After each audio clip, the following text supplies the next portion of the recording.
Hello everyone. Today we are going to discuss the third lesson, that's the theories of employment and income. So in this chapter we are going to discuss the meaning of full employment and unemployment and its types. Let's discuss now. There are two important theories of income and employment. One, classical theory of income and employment, and the second one, Keynesian theory of income and employment. Let's discuss classical theory of income and employment.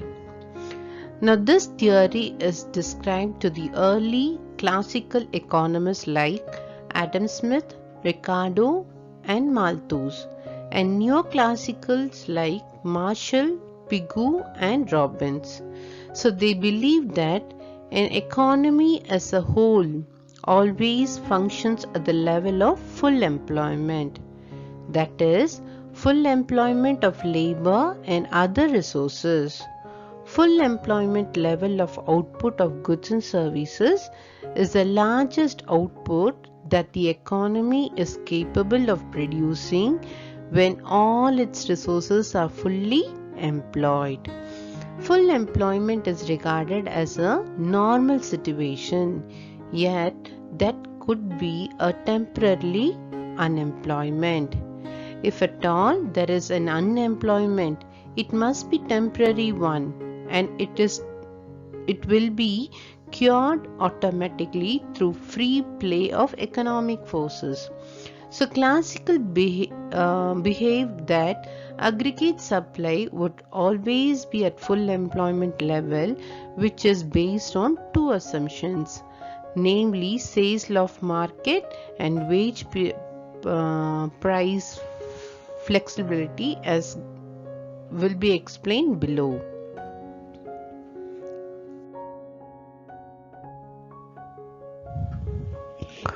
Now, Say's law of market.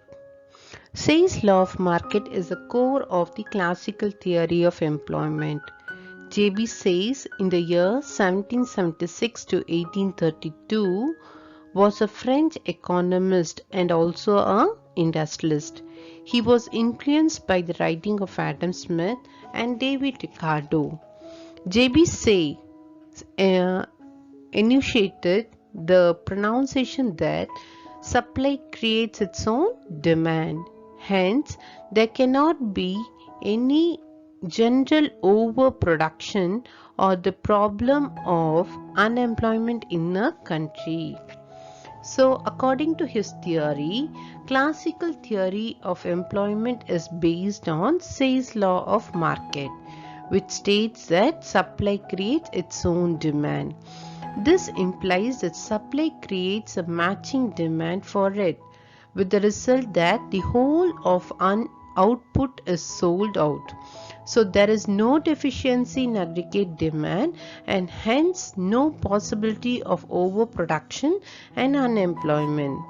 Thus, equilibrium level of income and employment is established only at the level of full employment.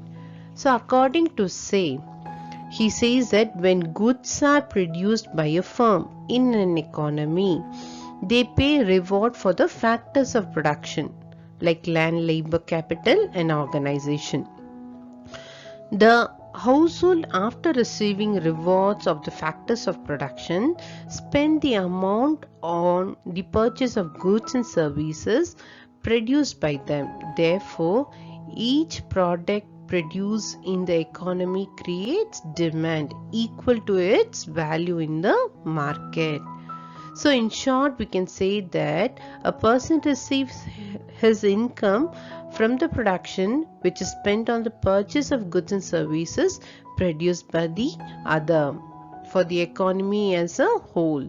Therefore, total production is equal to total income.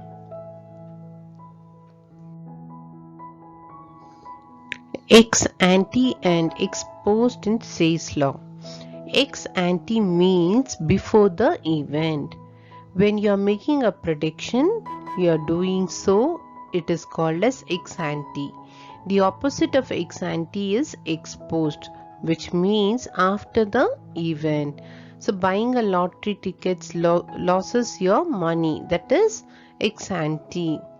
So but if you win, it will be right decision. So exposed.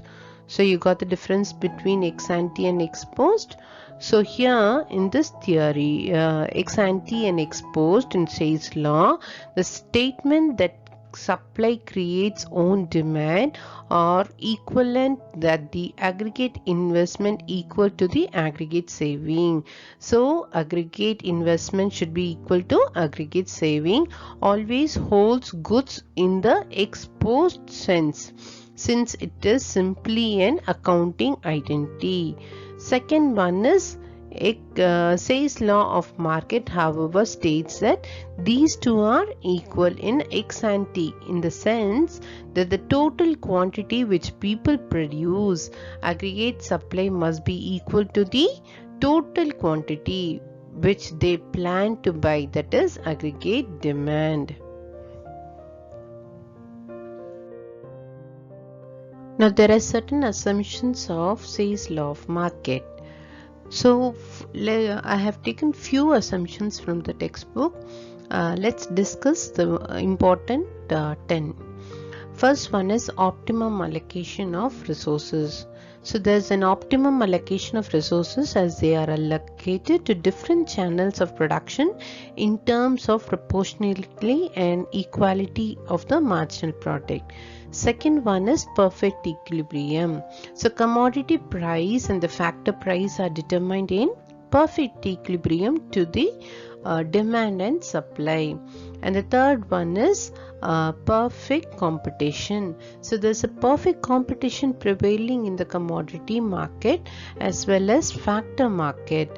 This commodity price are equal to average cost and factor price are equal to the marginal productivity. Fourth one is market economy. There is a free enterprise economy. And the fifth one is laissez-faire policy of the government. So there is no intervention of whom? The government sector. So in the field of economy, the government follows a laissez-faire policy to facilitate what automatic adjustment and have a smooth working of the market mechanism in the capitalist economy. And the next one is elastic market. The size of the market has no limit. Thus, there is automatic expansion in the market with an increase in the output offered for sale. So, next one is market automatism.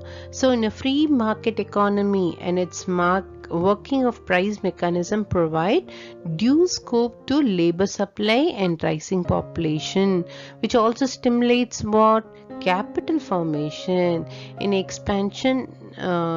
expanding the economy, new workers and firms will be automatically absorbed into a productive channels by their own product in exchange without displacing the firm or the worker.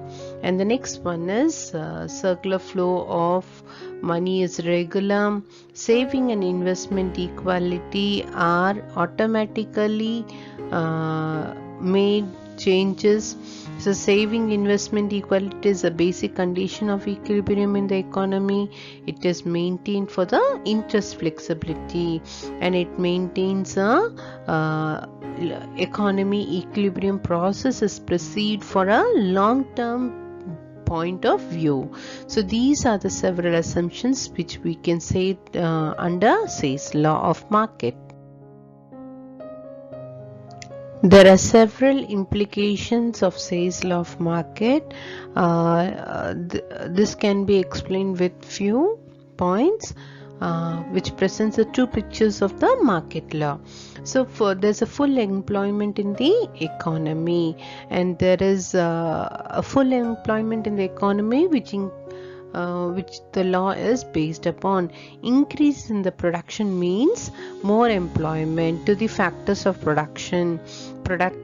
which continues to increase the level of full employment which is reached, and under such a situation level of production will be maximum. And the second point is proper utilizations of resources. If there is full employment in the economy, ideal resources will be properly utilized, which will further help to produce more and more auto generated more income. Third one is perfect competition. Say's law of market is based on the proposition of perfect competition in the labor and the product market. There are several other causes, as an automatic price mechanism operated in the economy, there is no need for government intervention, and interest flexibility rate brings an equality between saving and investment. As we know that the role of money is neutral, and the law is based on the propositions of what system? Barter system, where goods are exchanged for goods, but it is also assumed that the role is of money is neutral. Money does not affect the production process, so money performs only as a medium of exchange. Medium of exchange functions in the economy, as people will not hold the ideal money. So these are the implications of Say's law of market. Let's see the criticisms of Say's law of market. As we know that James Keynes is a general theory who made a frontal attack on the classical economist and Say's law of market. Now he criticized Say's law of market on three following grounds. First one is supply does not create its demand. So supply does not create its demand means Say's law assumes that production creates market for goods, that is demand for the goods. Therefore supply creates its own demand. So but this proposition is not applicable in the modern economy, where demand does not increase as much as production increases. It also does not possible to consume only those goods which are produced within the economy. So supply does not create its demand. Second one is self-adjustment is not possible. So according to the Say's law, full employment is maintained by an automatic and self-adjustment mechanism in the long run. But Keynes had no patience to wait for the long period, for he believed that in the long run we are dead.